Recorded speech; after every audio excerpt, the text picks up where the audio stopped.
संभवतः हम लोग सामूहिक चूरा दही भी खाएंगे यहाँ, चिंता मत करिए, अभी कार्यक्रम के समापन के बाद। इसलिए थोड़ा जोर से बोलिए, भारत माता की वंदे वंदे वंदे। और हमारी दाईं ओर जितने साथी खड़े हैं, मानवर विनोद यादव जी बहुत बड़े विद्वान हैं। मुझे पूरा यकीन है कि आप ठीक से उनको सुनिएगा तो आपके जीवन में बदलाव आ जाएगा। और माइक की व्यवस्था जो देख रहे हैं, पहले इसका इको जीरो कर दीजिए, एकदम जीरो करिए, तो इको जीरो कर दीजिए इको। और दाईं ओर जितने लोग खड़े हैं उनसे मेरा आग्रह है कि आकर के कुर्सी जो खाली है उसको पकड़ लीजिए। अनुशासन में अगर आप नहीं है तो आप जीवन में कभी शासन नहीं कर सकते। तो जो लोग बाईं ओर खड़े हैं वो किसी भी उम्र वर्ग के हों, मैं बहुत देर से देख रहा हूं, ये राष्ट्रीय स्वयंसेवक संघ का ही एक कार्यक्रम है और संघ के कार्यक्रम में अनुशासन सबसे पहले देखा जाता है। और अगर आपको धूप लग रही है तो जरा याद करिए कि आज लेह लद्दाख में -56 डिग्री पर आपका सेना खड़ा है, तब आप चैन से यहाँ कार्यक्रम कर रहे हैं, आप आराम से बाजार जा रहे हैं, आप अच्छे से रात को सो रहे हैं। इस बात को हमेशा ध्यान में रखिए कि आज के दिन लेह लद्दाख में -56 डिग्री पर भारत का सेना बंदूक लेकर खड़ा है आपकी सुरक्षा में। और जिस सूर्य के लिए आप 2 दिन पहले तरस रहे थे, जिस गर्मी के लिए, आज वही गर्मी आपको मिल रही है, तो आप बेचैन होकर छाया पकड़े हुए हैं। और जरा चिंता करिए कि मंच पर बैठे हुए जितने पूज्य अतिथिगण हैं वो सीधा सूर्य भगवान की तरफ देख रहे हैं और सूर्य भगवान उनको देखते हैं। आपके तो पीठ पर सूर्य भगवान देख रहे हैं, तो आप इतने परेशान हैं। जितने लोग बड़े, कुछ लोग छाया पकड़ के बैठे हैं, भोजन की व्यवस्था में वो कभी जवान नहीं हो सकता है जो छाया में जाके बैठ गए धूप देख करके, वो हो ही नहीं सकता है। मुझे ऐसा लगता है कि वो अब मतलब काम लायक जबानी उनकी खत्म हो चुकी है, क्षमा चाहते हैं। भाई आप धूप नहीं देख सकते हो, बरसात नहीं देख सकते हो, आप भोजन व्यवस्था में नहीं लगे हुए हो, तो आप कर क्या रहे हो उधर? आप इधर आके सामने बैठो और शांति पूर्वक मान्यवर विनोद जी को सुनिए।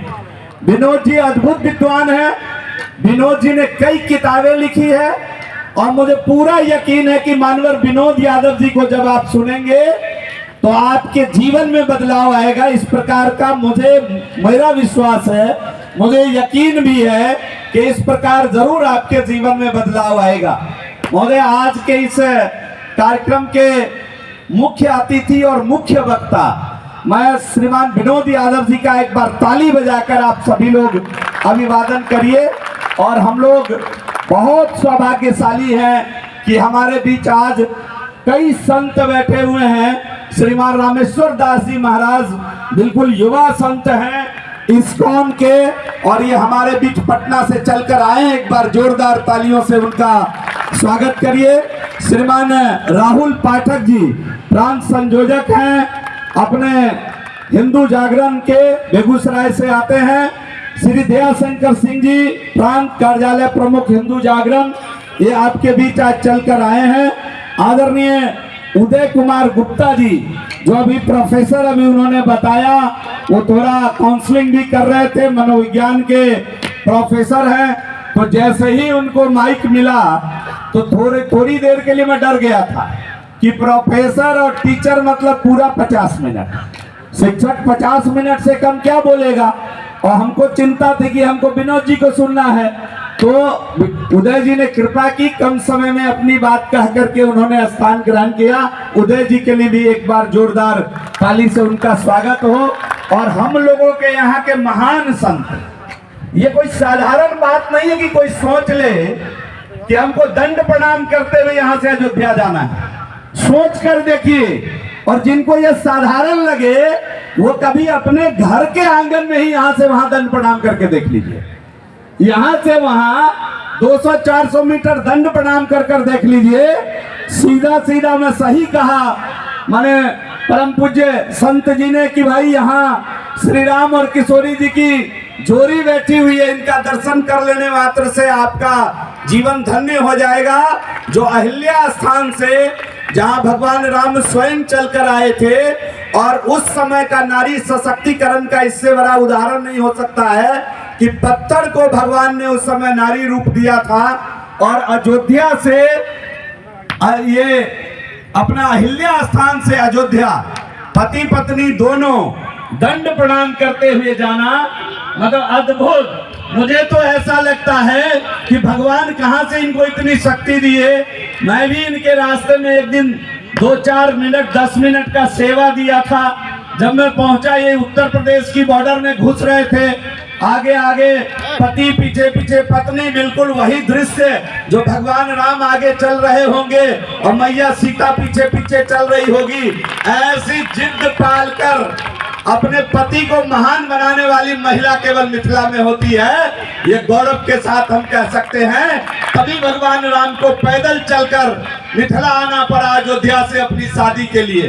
कई बार आजकल भी लड़का सब चला जाता है अपनी शादी के लिए कहीं, हमारे यहाँ तो कई बार कंप्लेन आ जाता है, लेकिन ऐसा भाव लेकर के अयोध्या से यहाँ आना अद्भुत, अकल्पनीय, और उसको पूरा करने वाले हमारे संत हमारे बीच कामेश्वर जी। और मुझे आज बताते हुए प्रसन्नता हो रही है कि जब हम यहाँ बैठे हुए थे तो कल ही मैंने माननीय मुख्यमंत्री जी को 18 से एक सड़क के लिए लगा हुआ था कि दरभंगा से अहिल्या स्थान दर्शन करने में आने वाले लोगों को सहूलियत हो, वो जल्दी में आए और दर्शन करके दरभंगा चले जाए। इसके लिए शॉर्टेस्ट रूट हम निकाल रहे थे। मुझे प्रसन्नता है कि कल माननीय मुख्यमंत्री जी ने उस पर सहमति दे दिया दरभंगा में, और आज ही कल सहमति मिली और आज ही विभाग के सभी अधिकारी आकर के ग्रीन फील्ड रोड बनेगा सीधा दरभंगा से शॉर्टेस्ट दूरी पर, जिसको हम लोग कई बार निंगड़ा मोड़ कहते हैं, वहां से सीधा नया रास्ता बनते हुए अहिल्या स्थान तक आएगा और हम दर्शन करके सीधा दरभंगा एयरपोर्ट के लिए जाएंगे। मतलब देश के मानचित्र में अहिल्या स्थान को लाया जाए, इस दिशा में सार्थक कदम हम उठा रहे हैं। और माता रानी ने चाहा तो बहुत जल्द अहिल्या स्थान का जीर्णोद्धार मंदिर का भी बिहार की सरकार करने जा रही है, लगभग 25 करोड़ की लागत से। तो वो विषय जब आएगा तो हम करेंगे। अभी जब मैं यहाँ सुन रहा था, 2 मिनट में मुझे समाप्त करने के लिए मंच के संचालक ने कहा है, मैं 2 मिनट संभवतः ले लिया, लेकिन 1 मिनट का और मैं इजाजत 2 मिनट का चाहता हूं आपसे। अभी जितनी हमारी कई बेटियां आई यहाँ से बोल रही थी, स्वामी जी का आज जन्म दिवस है और 12 जनवरी को ही पहले मकर संक्रांति होता था। इसी दिन स्वामी जी इस धरती पर आए और 39 वर्ष की अल्प आयु में दुनिया में भारत का झंडा गाड़ करके स्वामी जी इस देश को अलविदा कह के चले गए जहां उनकी जरूरत थी। कई विदेशी शिष्य और शिष्या स्वामी जी के हिंदुस्तान में आए और कई अच्छे भगिनी निवेदिता के बारे में अगर आप पढ़िए तो उनका जो चरित्र है, उनका जो काम है इस देश के लिए, वो अद्भुत रहा है। शिक्षा के जगत में मैं उन विषयों में जाना नहीं चाहता हूँ, मैं केवल एक बात आपको बताना चाहता हूँ कि कैसा चरित्र था स्वामी जी का। आज का युवा केवल स्वामी जी का जरूर, मैं यहाँ बैठे हुए युवाओं से कहूंगा कि एक चित्र जरूर अपने घर में स्वामी विवेकानंद जी का रखिए। और दूसरा अनुरोध जरूर करूंगा कि जो एक लॉ एवरेज है मोबाइल चेक करने का, हिंदुस्तान में आज 140 करोड़ लोग हैं और 142 करोड़ मोबाइल है। मतलब लगभग हर हाथ में मोबाइल है, चाहे गरीब हो या अमीर। और एक व्यक्ति अमूमन 4 से 5 घंटा, 5.5 घंटे तक मोबाइल में लगा रहता है। परिवार बोध खत्म हो रहा है, एक ही टेबल पर बैठ